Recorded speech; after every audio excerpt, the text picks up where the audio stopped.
Welcome back. Remember, all these stories in Wayside School are really, really silly. They're meant to be really, really silly, and they're not true. So this chapter coming up, you might think, it's a little bit weird. Remember, it's not true. Chapter 29, The Lost Ear. Oh boy, here we go. Mrs. Jules was teaching the class about mammals. All mammals have hair, she said. Bibi raised her hand. Is my father a mammal? She asked. Yes, all people are mammals, said Mrs. Jules. But my father doesn't have any hair, said Bibi. He's bald. Everybody laughed. Benjamin stared down at his desktop. He was very determined. Mrs. Jules would be handing out report cards at the end of the week. He had to tell her his real name before then. He raised his hand, but Mark also had his hand raised. Yes, Mac? Said Mrs. Jules. I heard about a man who was getting his hair cut, said Mac, and the barber cut off one of the man's ears. See, the man had very long hair. I think he was a hippie, so the barber couldn't see his ear until it fell on the floor. Thank you, Mac, said Mrs. Jules. That's a very interesting story. I'm not finished, said Mac. When the barber saw the ear on the floor, he said, Is that your ear on the floor? And then the hippie said, What? I can't hear you. So the barber showed him his ear. Then he called an ambulance to take the hippie to the hospital. Were they able to put the ear back on? Asked Todd. Well, see, said Mac, the doctors were all set to sew it to his head. They were in the operating room and everything, but suddenly they couldn't find the ear. Man, they looked everywhere for it. Did they look under the operating table? Asked Troy. Yep, it wasn't there. How about the bathroom? Asked Eric Bacon. Maybe they lost it when they washed their hands. They looked, but it wasn't there, said Mac. Did they leave it at the barber shop? Asked Jenny. Nope. Did they ever find it? Asked Allison. Yep, but you'll never guess where. In the refrigerator? Grumbled Mrs. Jules. No? How would it get there? Asked Mac.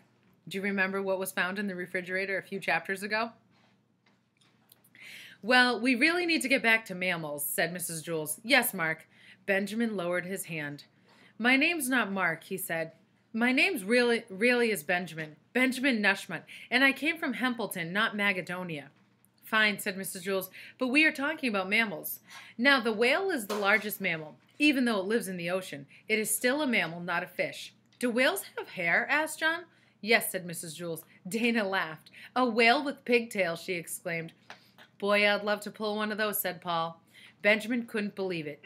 Didn't you hear what I just said? He asked. Yes, Benjamin, said Mrs. Jules. Well, don't you think I'm strange? Asked Benjamin. All this time you've been calling me by a wrong name, and I never told you? Don't you think I'm crazy? No, said Mrs. Jules. Benjamin was getting upset. Well, don't you think it's a silly name, Benjamin Nushmet? He looked around at his classmates. Doesn't anyone think I'm weird? No, you're not weird, said Shari. I'll tell you what's weird. What's weird is bringing a hobo to school for show and tell. I'm the one who's weird. That's not weird, said Bibi. What's weird is telling everyone you have a baby brother when you don't. I'm the weirdo. You call that weird? Exclaimed Stephen. I'm weird. Who else would choke himself just to look nice? That's not weird, said Jenny. That's normal. Try reading a story backwards. That's weird. I'm the weird one in the class. That's a laugh, said Rondi. If you're so weird, then how come you never asked Louis to kick you in the teeth? I'm the one who's crazy. No, that's not crazy, said Todd. I'll tell you what's crazy.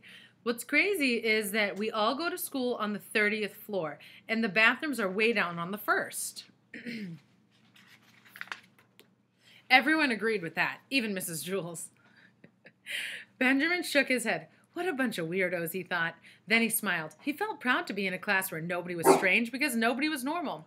Oh, this must be your lunch, said Mrs. Jules. She gave Benjamin the white paper sack that had been sitting on her desk since Benjamin's first day of school. At lunch, Allison headed down the stairs. Mark, she exclaimed. Hey, Allison, said Mark Miller. Long time no see. He carried a white paper sack, just like Benjamin's.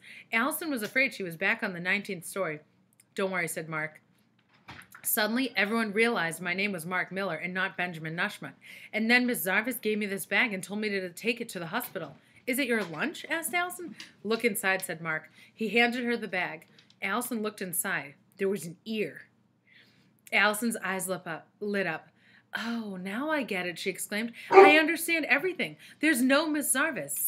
See, Mac was talking about the ear. Then Benjamin Nushmut said his name wasn't Mark Miller. So that means you... What? Asked Mark. Allison suddenly looked very confused. Never mind, she mumbled. For just a second, Alison had understood everything, but then she lost it.